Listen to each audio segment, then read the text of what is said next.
Hello and welcome to this training video on the General Ledger in ERP Next. My name is Tilani and I will be your instructor today. So in the previous lesson we learned how to do general entries and this lesson builds on that. Obviously after doing some transactions we want to see how this information sits in the General Ledger. We will also take this as an opportunity to explain how reports work on ERP Next, as the outlook of most reports is the same. So getting straight into it, to get to the General Ledger, we go to the Accounting module. In the second list of masters titled General Ledger, we can see General Ledger is the third master on the list. So once we open this up, you will notice that this report is in tabular form. It has column headings for variables and rows for each occurrence or transaction in this case. So at the top of this table, we can see there are some filters to help with slicing through what might be hundreds, thousands, or even millions of records so that we can only see the information we need. So as you can see, we can filter by company, finance book, date, account, voucher number, etc. We also have check boxes just below that, each of which will either hide certain information or show it.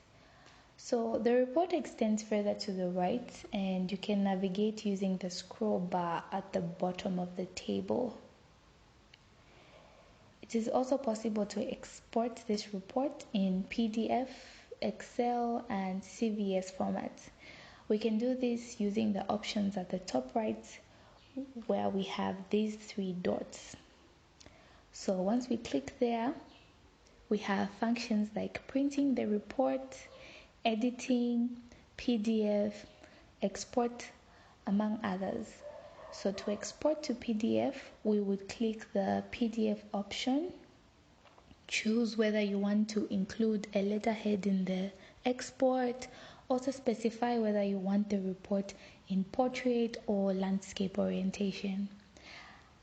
After that, you would click submit and then the download would begin and you'll be able to view your PDF report. You can also click on pick column if you want to specify what column you want to export instead of exporting the whole report. So exporting to Excel or CSV is the same. You would click on export. Instead of PDF, set the format to either Excel or CSV and click on download. Further, you can add certain columns to this report in case you need certain details that are not already there. However, bear in mind that the columns entered will be temporal unless you save and create your own report by clicking on save. So how we do this is to add a new column. We'll go to the options and click add column. Then you will choose what document you want to derive the column from, the field from document, and where you want to place it in the report.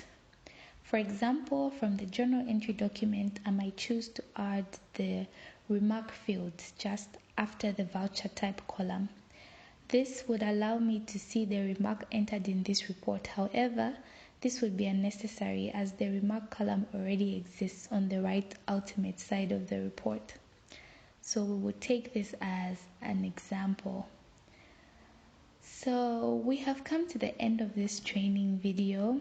If you found this helpful, please remember to like, share, subscribe, and hit the notification icon.